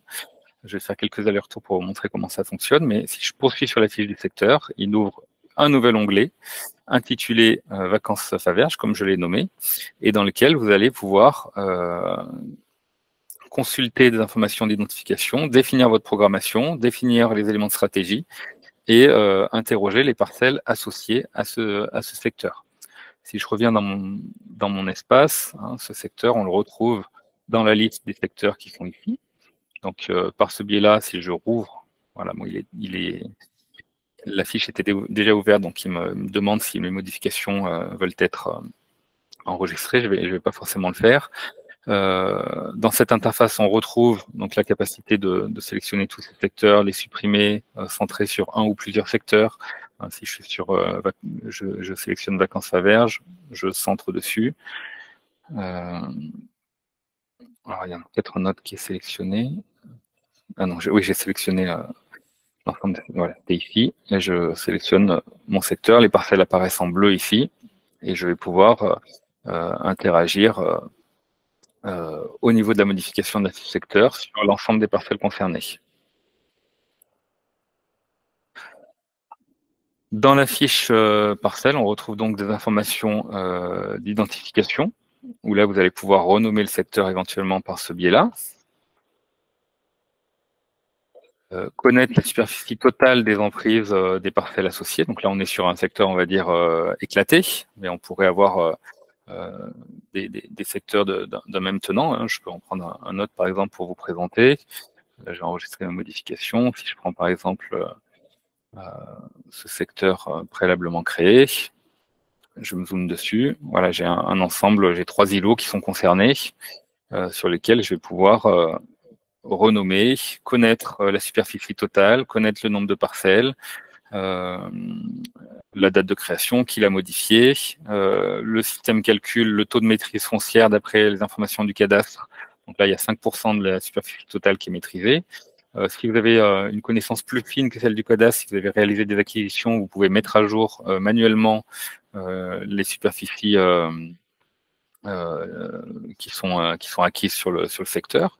Interroger ou définir vous-même voilà, s'il s'agit d'extension, de renouvellement, si on est sur un périmètre d'aménagement, de préservation. En fait, toutes ces informations-là vont servir à terme au suivi de l'action foncière, au suivi de vos stratégies, à l'édition de tableaux de bord personnalisés depuis le système. Donc, c'est important de pouvoir paramétrer les informations associées à vos secteurs, définir l'usage, donner des informations, par exemple, voilà, nature du projet, contact avec les propriétaires, voilà, tout un tas d'informations que vous pourrez noter. Définir si un plan d'action foncière concerne ce périmètre. Hein, si vous êtes conventionné avec le PFL pour intervenir spécifiquement, vous allez pouvoir le définir et retrouver cette information par la suite. Si vous voulez modifier la géométrie du périmètre, on va le retrouver dans ces considérations d'identification, avec la possibilité d'ajouter soit un ensemble de parcelles, admettons, là j'ai oublié la 522 et la 3782, si je clique dessus, sur ces deux parcelles, je valide mes modifications, on va voir que le périmètre ici va être modifié une fois qu'il aura fini de recalculer, et ces deux parcelles vont être ajoutées au secteur de projet. Voilà, si je veux modifier mon tracé avec des points, admettons ici, je veux intégrer la totalité de la 531, je clique sur mon polygone, et au clic, voilà, je peux déformer mon périmètre de projet de manière à ce qu'il ressemble davantage à la réalité de ce que je souhaite. On va l'enregistrer. Voilà, et instantanément, le système va recalculer les informations de superficie, de parcelles, et en bas du formulaire d'identification, vous retrouvez les informations agrégées qu'on avait précédemment à l'échelle de la parcelle. Ici, elles sont recalculées à l'échelle de l'ensemble des parcelles. Donc là, on a vu qu'on avait 25 parcelles.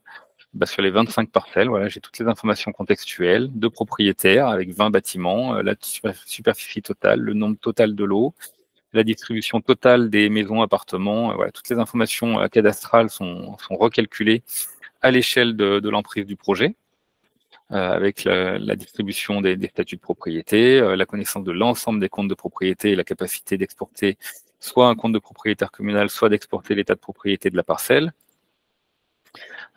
Consulter le document d'urbanisme, les éventuelles servitudes qui impactent à minima l'une des parcelles du projet, donc ça va remonter ici, et puis connaître les mutations. Donc là, vous avez les possibilités. On a 2 mutations enregistrées ces 5 dernières années par le système, donc une en 2021, l'autre en 2020, avec la connaissance précise des informations et la possibilité d'exporter au format de CSV les informations de ces mutations. Voilà, on va retrouver d'autres informations de programmation. Vous allez définir vous-même la vocation de ce secteur de projet, définir vous-même la programmation qui est faite en termes de logement, en termes de logements sociaux, d'accession sociale, qui vont permettre ensuite de connaître la nature du projet. Admettons que vous mettez une valeur fictive en termes de programmation. Ces informations pourront être enregistrées et associées au projet après validation. On retrouve donc les informations qu'on a saisies dans le suivi. Admettons que là, au début du suivi du projet, vous aviez défini un objectif de 50. À l'instant T, lorsque vous vous rendez sur votre fiche de suivi, vous pouvez indiquer, voilà, 10 logements ont été réalisés, opérateurs, voilà, donner un commentaire par rapport à la programmation, et ainsi de suite sur l'ensemble des vocations. Si vous avez défini des vocations d'activité mixtes ou autres, vous allez pouvoir définir les équipements, la programmation en termes d'activité, de quelles compétences, les superficies des locaux qui sont envisagés, l'activité principale qui est envisagée. Tout ça pourra être remonté ensuite dans les fiches d'identité des secteurs et dans les tableaux de bord.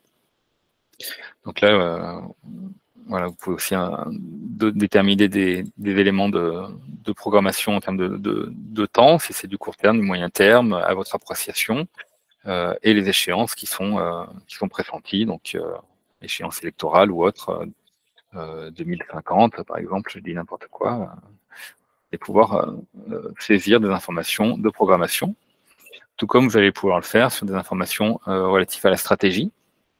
Donc on retrouve dans l'onglet stratégie des informations relatives aux outils réglementaires, donc qui sont observés lors de l'inscription du site dans le suivi, et puis qui sont préconisés peut-être soit par vous-même, soit par le bureau d'études qui travaillerait en termes d'AMO. Vous allez pouvoir répercuter ce qui relève d'une préconisation en termes d'adaptation réglementaire, en termes d'outils de mixité sociale, donc ce qui est actuellement en vigueur et puis ce qui peut être amélioré ou pressenti. Voilà, savoir si c'est en cours, si c'est initié ou non par rapport à ce qui est préconisé. On va retrouver des informations en termes d'outils fonciers, en termes voilà, vous avez toutes les listes qui préexistaient. Là, c'est vraiment la fonction de traçabilité qui préexistait, qui a été intégrée dans cette fonction fiche secteur associée à mes secteurs. Vous allez pouvoir encore voilà, définir un certain nombre d'informations au secteur pour suivre la stratégie, sachant que toutes ces informations-là peuvent être exportées. Donc, admettons que je valide ici. OK, que j'exporte la fiche d'identité de mon secteur. Il va générer un PDF qui inclut la totalité des informations associées. Sur ce secteur, s'il y a des parcelles clés sur lesquelles vous avez une intervention, fait une acquisition, sur lesquelles il y a un regard particulier à avoir, vous pouvez ouvrir l'onglet secteur. Vous verrez ici tous les secteurs associés au projet. Voilà, il m'a généré en arrière-plan la fiche d'identité du secteur. On retrouve, sur le même principe que la carte d'identité parcelle, ici une carte d'identité agrégée de l'ensemble des données réglementaires, foncières, de programmation, sur les différents volets habitat, équipement, activité,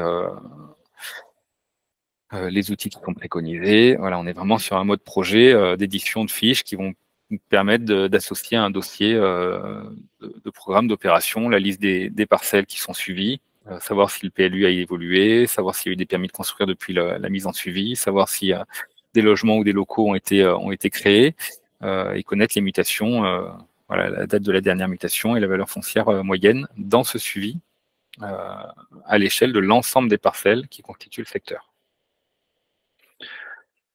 Depuis ce tableau, vous avez la possibilité soit d'ouvrir directement la fiche parcelle de cette, là j'ai pris la 517, vous voyez, il m'a ouvert un onglet, alors je peux élargir mon panneau pour être plus confortable, je peux afficher la fiche d'identité de la parcelle 517 si vous voulez consulter des informations soit de mutation s'il en était, soit de statut d'occupation, etc., propre à cette parcelle. Si je reviens sur ma fiche de secteur, vous allez retrouver, elle est là, pardon, aussi la possibilité de rentrer dans le détail d'une parcelle du secteur et de définir à proprement parler sur ce secteur des informations associées à la parcelle. Donc, si je clique sur parcelle, voilà, il ouvre une fiche, une sous-fiche quelque part de la fiche parcelle, de la fiche secteur associée à la parcelle sélectionnée, où vous allez pouvoir définir des informations de dureté, s'il y a une indivision spécifique sur la parcelle, si vous souhaitez l'acquérir, s'il y a un rôle qui est donné à l'EPFL avec lequel vous êtes conventionné, donner un commentaire sur sur l'état d'actualité ou les contacts avec le propriétaire, le cas échéant, si vous êtes un opérateur foncier ou vous êtes une commune, les informations propres à la parcelle, et puis remonter dans le temps sur la date de dernière mutation, le nombre de mutations depuis la mise en suivi, la valeur foncière, le nombre de permis, l'évolution du zonage. Voilà, donc on est vraiment dans un outil opérationnel lié au suivi des stratégies foncières qu'on retrouve, je vais enregistrer ce test, qu'on retrouve dans mes secteurs, avec donc l'ensemble des secteurs que vous avez pu créer ou qui vous ont été partagés, si vous en avez dans les secteurs partagés, et retrouver donc ici les secteurs sur lesquels vous pouvez travailler. Admettons qu'un secteur ait été réalisé, urbanisé, abandonné, je ne sais pas, que vous souhaitez le sortir de votre périmètre de suivi, ben vous allez pouvoir le désactiver en cliquant sur cette icône. Donc celui-ci apparaîtra en rouge au moment de l'actualisation du rafraîchissement de la page. Ce que je ne vais pas faire, c'est pas moi qui l'ai créé. Et par exemple, sur celui-ci, densification de tonnes, je peux le désactiver. Le secteur a bien été désactivé. Et lorsque je rechercherai des secteurs, par exemple, sur la commune de Tonnes, sur la collectivité dans laquelle Tonnes se situe, pardon, si j'inclus les sites inactifs, je lance la recherche. Voilà, il m'a sorti 2 résultats, donc un dans partagé, un dans créé, et je vois bien que ce secteur a été désactivé. Si je désinclus les sites inactifs de ma recherche, je lance une recherche, voilà, je retrouve uniquement le secteur qui est partagé, l'autre n'est pas inclus. Donc cette recherche de secteurs parmi les favoris, elle est assez importante parce qu'elle va vous permettre déjà d'une part si vous avez beaucoup de secteurs, admettons, je prends le cas du Grand Annecy, je sais qu'opérationnellement, il y a le PFL dans le cadre du plan d'action foncière suit près de 400 emprises. Vous souhaitez affiner la nature des emprises foncières que vous souhaitiez afficher. Vous allez pouvoir établir des filtres. Par exemple, voilà, je veux uniquement les secteurs à vocation habitat. Ou à vocation économique, ou sur lesquels on a une programmation habitat de plus de X logements, ou compris entre X et X logements, vous avez la possibilité de remonter, de rechercher plus précisément des secteurs qui correspondent à des éléments de programmation, ou sur lesquels, par exemple, le PF a été associé, ou sur lequel il y a un plan d'action foncière en cours, etc. Donc là, c'est par ce biais-là que vous allez pouvoir lancer un ensemble de sélections. Si je crois que sur Annemasse-Agglo, on en a plusieurs en test. Si je prends, admettons, uniquement les secteurs habitat, que je relance ma recherche, voilà, il a sorti 2 secteurs qui ont été préalablement créés.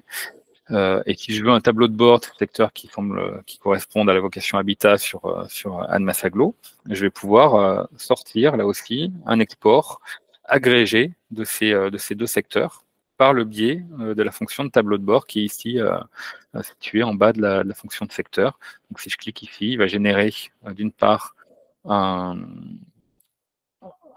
état agrégé en fait de programmation on voit que là, les deux secteurs représentent 27 hectares, 0,27 hectares, sont pas maîtrisés, ont une vocation pour la totalité, vocation habitat. Il agrège les informations relatives à la temporalité, relatives aux filières de production, si ça a été défini dans les éléments de stratégie.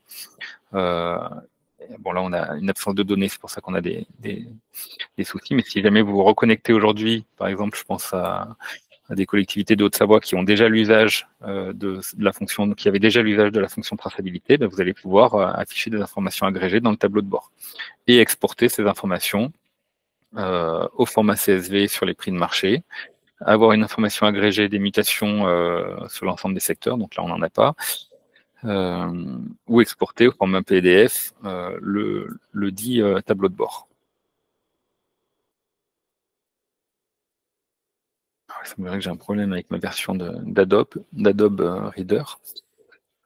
Tout ça pour vous indiquer effectivement un peu plus précisément les fonctionnalités de la fonction mes secteurs. Donc le test serait plus concluant si j'avais un volume important au niveau du tableau de bord, un volume important de secteurs de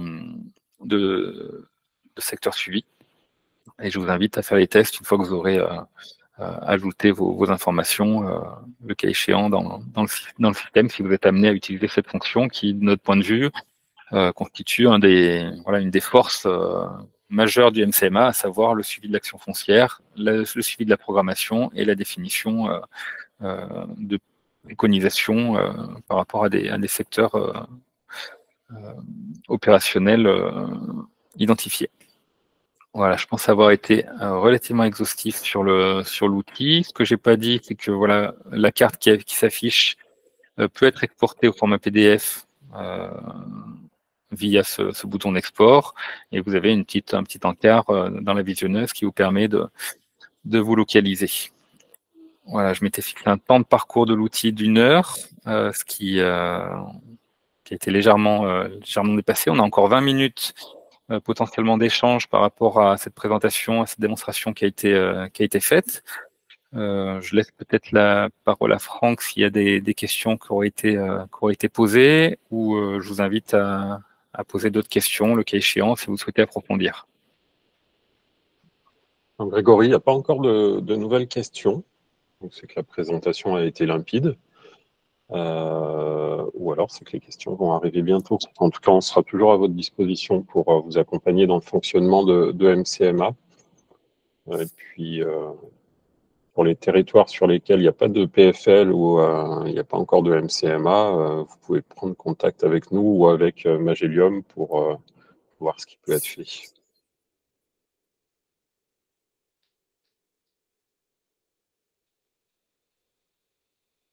Voilà, n'hésitez pas si vous avez quelques interrogations ou vous souhaitez, je lance une requête spécifique pour montrer comment on pourrait faire l'édition d'une requête ou d'un traitement que vous ne sauriez pas faire, par exemple, ou qui vous interpelle dans cette nouvelle interface, des choses que vous aurez peut-être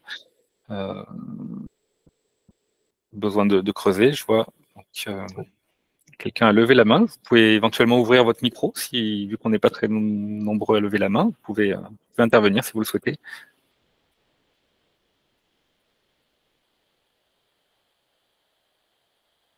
Lever la main, mais peut-être un problème de micro. Alors, Morgane nous rappelle que les accès sont entièrement gratuits, effectivement, on confirme. Et la personne qui a levé la main, qui est-ce? Oui, bonjour, c'est moi qui ai levé la main, Carole Constant de Cournon. Je suis arrivée un peu en retard à la présentation, mais du coup, je ne sais pas de quelle manière on peut accéder à cet outil et quelles sont les démarches à faire pour pouvoir en bénéficier. Alors, depuis la page d'accueil, vous avez la possibilité de demander l'accès. Si vous tapez, donc j'imagine c'est sur le PF d'Auvergne. Je ne connais pas précisément le lien de connexion vers le MCMA, mais l'interlocuteur reste le PFL de l'Auvergne. En fait, chaque collectivité est invitée à se rapprocher des EPFL pour demander leurs accès. et vous pouvez faire une demande d'accès directement depuis l'interface. Donc, ça ouvrira votre application de messagerie et vous invitera à adresser un email. Ensuite, vous aurez les actes d'engagement et de confidentialité à signer pour rejoindre l'application. Merci beaucoup. Donc, Julien Bonnet indique son email dans le chat. Voilà. Et vous aurez également, alors je l'ai plus, dans le support qui aura été présenté en introduction, vous retrouvez également les informations relatives à chaque interlocuteur des EPFL. Il y a une question d'Albin Clary sur la question d'une recherche de gisements de locaux et de logements d'activités vacants à l'échelle d'un EPCI. Il n'a aucun résultat. Alors,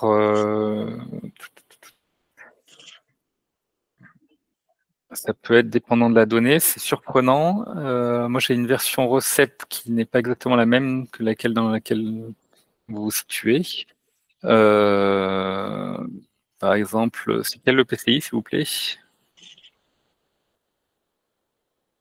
que c'est un problème avec la version en production ou est-ce que j'ai les mêmes résultats, moi, sur la fosse niglière? Donc, recherche de gisement. Donc, admettons, fosse niglière, on y est.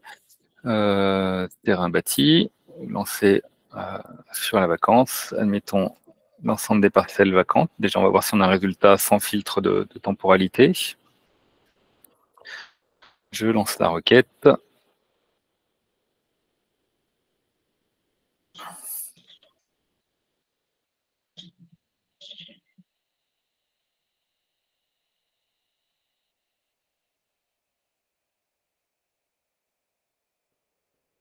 Ah, donc, il a trouvé l'ensemble de ces parcelles avec la présence d'au moins un logement vacant sur Faucigny-Glières et sur les locaux d'activité. Alors, peut-être que c'est peut-être un peu moins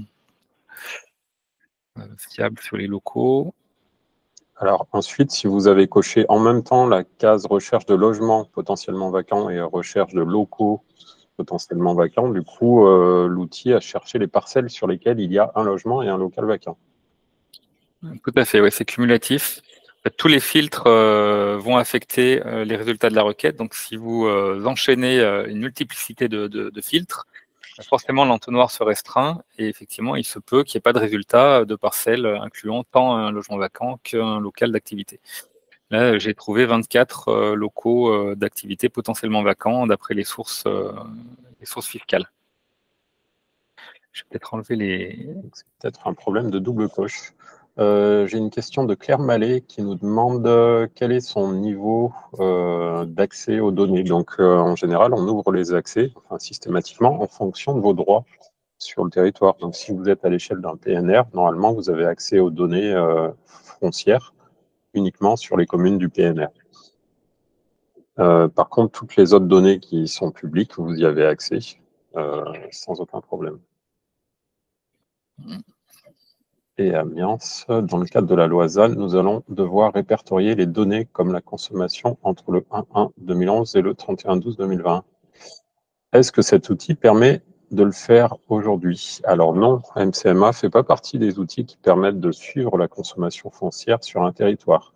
L'État, avec le CEREMA et l'IGN, a mis en place plusieurs outils pour suivre la consommation d'ENAF jusqu'en 2031 à partir des fichiers fonciers et pour suivre la question de l'artificialisation des sols à partir de 2031. Et là, ce sera des données qui viennent de l'IGN et qui sont en cours d'exploitation.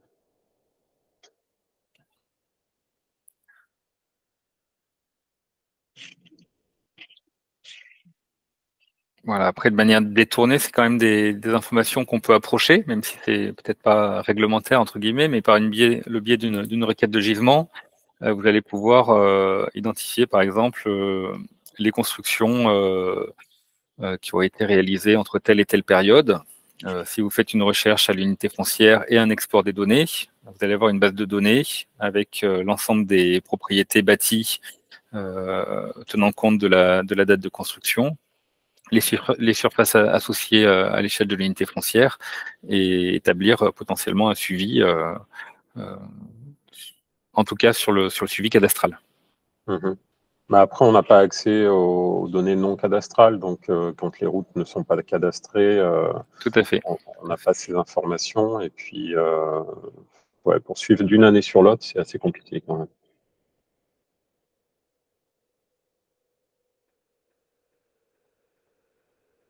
Et Hélène Lecuyer nous apporte un complément d'information avec le portail artificialisation des sols, sur lequel vous avez des données de suivi de la consommation, effectivement, à partir des données que j'ai évoquées. Merci Hélène.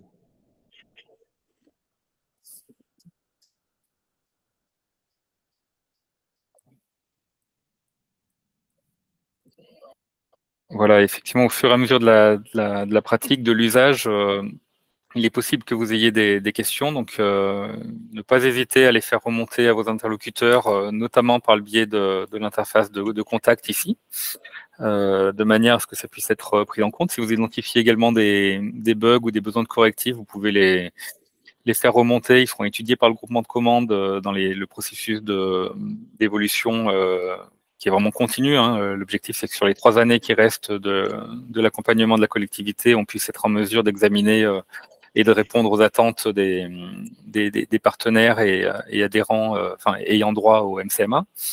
Donc voilà, c'est une chose qu'on souhaitait rappeler. Après, les EPFL peuvent également vous accompagner en formation.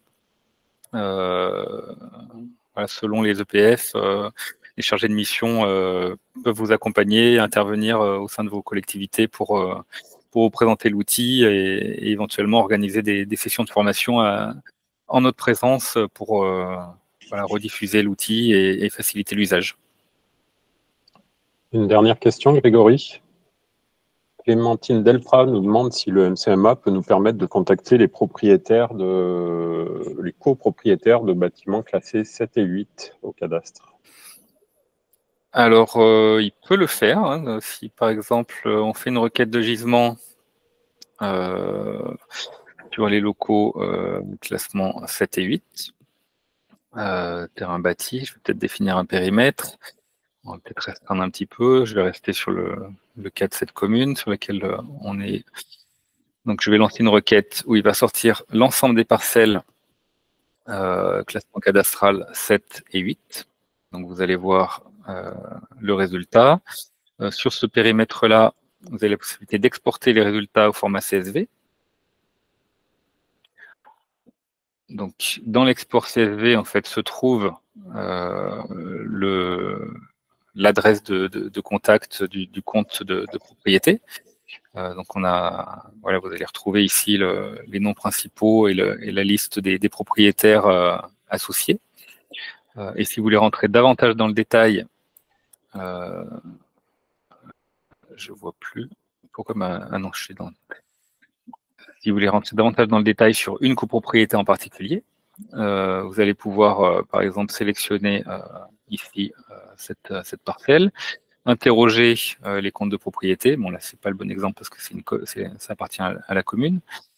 Là, c'est pas une copro. J'aurais dû mettre un filtre de copropriété, par exemple. Ce que je vais la refaire, la requête, en mettant un filtre existence d'un statut de copro. Je relance la recherche. Il va sans doute restreindre le résultat. Voilà, donc j'ai mon résultat de recherche de copropriété incluant des locaux 7-8 au sens du cadastre. Si je clique sur la parcelle, il ouvre la fiche. Je peux dérouler le compte de propriété et exporter. Voilà, alors c'est pas automatisé, mais là vous avez vraiment les adresses de chaque propriétaire de la copro concernée, avec leur statut de propriété. Et si vous cliquez sur un propriétaire en particulier, c'est peut-être un peu délicat d'afficher les informations. Et si je reclique sur, par exemple, une propriété publique, la mairie doit être là.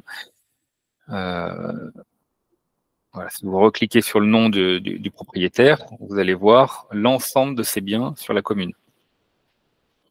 si je génère ce PDF, là, il va sortir l'ensemble des propriétés communales de Bonneville en Haute-Savoie. Dans cet état de propriété, vous avez la liste de tous ces biens.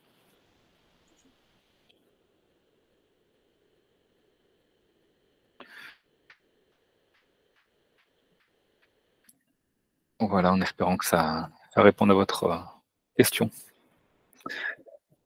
Je vois dans le chat que les personnes commencent à nous quitter. En tout cas, merci beaucoup pour votre présence et votre participation.